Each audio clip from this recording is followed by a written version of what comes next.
সত্যি খুব সংক্ষিপ্ত আলোচনা, খুব বেশি বড় করব না, কারণ হচ্ছে আমি মোটামুটি আমার যতটুকু অভিজ্ঞতা, যতটুকু রাজনৈতিক মহলে চলেছি পেশাগত কারণে, বাংলাদেশের জটিল জটিল রাজনৈতিক পরিস্থিতিগুলোতে একেবারে ডেডিকেটেডলি টানা 20 ঘন্টা 24 ঘন্টা তারও বেশি সময় ডিউটি করেছি।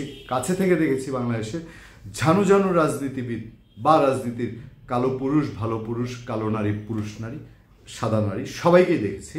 সেই অভিজ্ঞতা থেকে বলছি যে ইস্যুটায় আজ কথা তুলতে হচ্ছে, সেই ইস্যুটায় আগামীতে আরও বেশ কিছু কন্টেন্ট করতে হতে পারে। এবং সেই ইস্যুটা হচ্ছে যে বর্তমান অন্তর্বর্তীকালীন সরকার, ডক্টর ইউনূসের নেতৃত্বাধীন সরকার যে ফরম্যাটে আছে, যে অবস্থায় আছে, যতজন উপদেষ্টা নিয়ে আছেন, যারা যারা আছেন, তাদেরকে সবাইকে নিয়ে কি সুষ্ঠুভাবে শেষ পর্যন্ত নির্বাচনটা করে যেতে পারবেন কিনা, প্রশ্নটা ওঠার কারণ আছে কিনা আপনারা একটু বিবেচনা করবেন।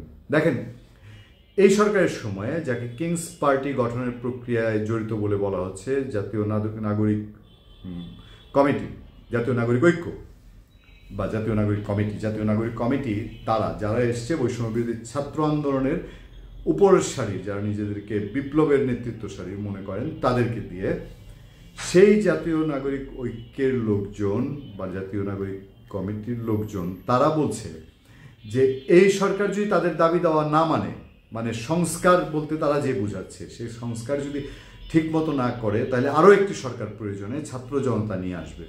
ছাত্র জনতা নিয়ে আসবে বলতে এখানে একটু ফাঁক থেকে যায়। আমি এর আগে বলেছি, লম্বা করবো না, যে এই ছাত্র জনতা বলে ওরা নিজেদেরটা অন্যের উপরে রাজনীতিবিদরা চাপিয়ে দেন। বিএনপি যখন বলে এটা জনতা বিচার করবে, মানে উনি এটা বিচার করতে চান, উনি এটা করতে চান, ভাবতে বলেন। যাই হোক, সংস্কার না করলে এবার এই সংস্কারটা কি? বিএনপি, বাংলাদেশ জাতীয়তাবাদী দল, তারা বলছে যে এই সংস্কারটা করতে 10 বছর লাগবে।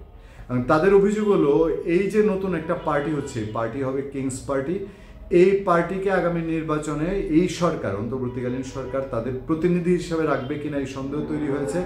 এবং সেই প্রতিনিধি দিয়ে যদি ইলেকশন হয়, সেই ইলেকশনটা নিরপেক্ষ হবে কিনা বিএনপি সেই প্রশ্ন তুলছে। বিএনপি মহাসচিব মির্জা ফখরুল ইসলাম আলমগীর পত্রপত্রিকা ইন্টারভিউতে এই প্রশ্ন তুলেছেন। তিনি বলছেন যে ছাত্রদেরকে যদি একটা নির্বাচনে একটা এখন বডি করে একটা কোনো পার্টি করে নির্বাচনে নেওয়া হয়, তাহলে এই সরকারের ছাত্রদের প্রতিনিধি আছে, স্বাভাবিকভাবে নিরপেক্ষতা প্রশ্ন ওঠে।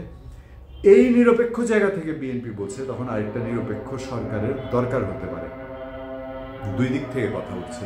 এর আগে সোশ্যাল মিডিয়া বা প্ল্যাটফর্মে এই প্রশ্নটা উঠেছে যে এই সরকার কি নির্বাচন করে যেতে পারবে কিনা শেষ পর্যন্ত। যা অবস্থা তৈরি হয়েছে দেশের অবস্থান, অত যেন অনেকে একটা প্রশ্নের উত্তর পান না যে গত 6 মাসে এই সরকারের সফলতাটা কি, বেসিক সফলতা যে আপনি বলবেন যে এইটা করেছে, না আইন শৃঙ্খলা, না দ্রব্যমূল্য, এই ধরনের পরিস্থিতিতে সরকারের নানান রকম চাপ তো অবশ্যই আছে। সেই চাপের মধ্যে তারা কি আগামী নির্বাচনটা করতে পারবেন কিনা, যখন রাজনৈতিক দলগুলো আবার ভিন্ন দিকে যাচ্ছে। বিএনপি বলছে, আমরা জানি শেষতক বিএনপি সরকারের সঙ্গে, আমরা মনে করি বাস্তবতার হিসাব, রাজনীতির হিসাব এটাই বলে যে অন্তর্বর্তীকালীন সরকারকে যে সমর্থন বিএনপি দিয়েছে, এই সমর্থন থেকে বিএনপি ব্যাকফুটে যাবে না সহজে। এবং এই সরকারকে অসহযোগিতা করা, এই সরকারের সঙ্গে ডিরেক্ট কনফ্লিক্ট যাকে বলা হয়, যেটা মাঠ পর্যন্ত গড়াবে, বিএনপি সেরকম ভাবে না। এরকমই অনেকে মনে করেন, অনেকে ধারণা করেন, অনেকে জানেন।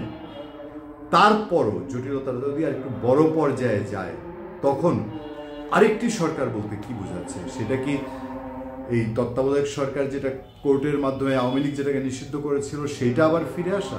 সেটার নেতৃত্ব কে দিবে? সেটার অবস্থা কি হবে? বিএনপির সেই সক্ষমতা রাখে, এটা ফিল্ডে প্রমাণ দিয়েছে যে বৈষম্যবিরোধী ছাত্র আন্দোলন হোক বা অন্য কেউ হোক, সমন্বয়রা হোক, যা বলবে সেটাই যে হবে না, এটা রাষ্ট্রপতি ইস্যুতে, ঘোষণাপত্র, জুলাই ঘোষণাপত্র ইস্যুতে তারা এই প্রমাণটা দিয়েছে। সংস্কার ইস্যুতে শেষ পর্যন্ত বিএনপির জয় হবে নাকি বিএনপির প্রতিপক্ষ যারা সময়টাকে দীর্ঘায়িত করতে চাচ্ছে নির্বাচনের, তারা জয়ী হবে, সেটাই দেখার অপেক্ষায়।